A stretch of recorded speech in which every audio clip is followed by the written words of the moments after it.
Assalamualaikum warahmatullahi wabarakatuh. Bismillahirrahmanirrahim. Hi everyone, my name is Agastya. I'm now in 7th grade. I'm from Al-Muflihun Boarding School, Tretep, Temanggung. All praise belong to Allah. Peace and blessing be upon Prophet Muhammad sallallahu alaihi wasallam, his family, his noble companions, and for all those who follow them with righteousness until the day of judgment. Today, I'm going to tell you a story from the Quran. The title is The Young Man and the Cup. This story is from Surah Al-Kahfi. Throughout this story will make me and all of the audience to connect more with the Quran, inshallah. The Young Man and the Cup. Once upon a time, in a faraway land, there was a town. The people who lived in the city had forgotten that they had to worship Allah. They made statues out of wood and stones, worshipping them, asking anything that they needed. Among these people, there are some young men who had Iman in their hearts. One day, all of the people of the town gathered outside the city to worship the idols that they had made. When the young man saw this, they immediately felt in their hearts that this is not right. Only Allah had the right to be worshipped, as He is Al-Khaliq, the creator of the heavens and the earth. One by one of the young men left the company of the kuffar and sat under the tree. None of them knew the other, but it was Allah who guided them to each other. After some time, the people found out about them and told them to their king. The king questioned them about their faith, and the young man told the king that they believed in Allah and invited the king and the people of the city to believe in Allah.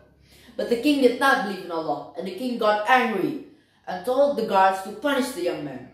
While in punishment, the king told the young man to give up the religion of Allah and come back to worshipping the idols, else they awaited a more terrible punishment. However, when in punishment, Allah the Most Merciful helped them to escape. They believed only in Allah, so Allah guided them. The people of the kingdom asked them, "Who is your Rabb?" And they said, "Our Lord is the Lord of the heavens and the earth, never will we evoke beside Him any deity." Then the people became their enemies, so the boys decided to leave the city and hide inside the cave. They trusted only in Allah and hoped for His mercy and His help. The youth said to the other, "And when you have withdrawn from them, and which they have worshipped others than Allah, retreat to the cave. Your Lord will spread out His mercy and will prepare for you for your fair facility." Then they found a cave and went inside it to hide. They felt worried, but Allah blessed them with sakina, strengthened their iman, and they made a dua. They believed only in Allah, so Allah guided them. When they reached the cave, they asked Allah for help. "Rabbana atina min ladunka rahmah, hayyi' lana min amrina rashada." They said, "Our Lord, grant us your self-mercy and prepare us from our affair-right facility." And Allah caused them to sleep and told the sun to rise and set in such manner that it did not bother the sleeping man. From then onwards, the sun obediently rose in the sky leaning towards the right side of the cave and set in the evening leaning towards the left to follow Allah's command. And thus Allah turned their bodies to the left and to the right while the dog stretched on his forelegs. Had you entered the cave, you will thought that they are awake, and you will have to be astonished. Like this, they sleep for years and years and years, for 300 years. One day, Allah woke them up. One of the men asked the other, "How long did we sleep?" And the other replies, "Maybe a day or part of a day." They thought, only Allah who knows how long that they sleep.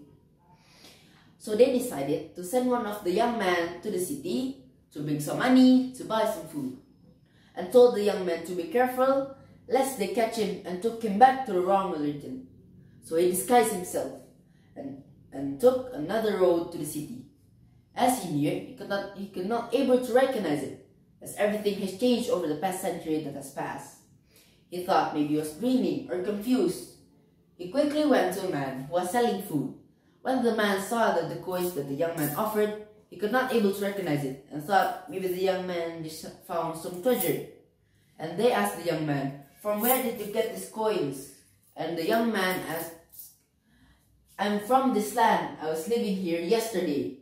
They of course did not believe him and took him to the king to question them about the whole situation. And he told everything about them. and took the king and the people of the city to the cave to meet with the other companions. And thus Allah make the people of the city know about them, and that they may see that the promise of Allah is true and the hour of judgment will come soon. What a wonderful story! We learn that no matter what happens or where we are, we must always zikr and worship Allah. Then Allah's helps will come and will grant anything that you needed. That is all from me. Thank you for your attention, and that is all for my story. Wassalamualaikum warahmatullahi wabarakatuh.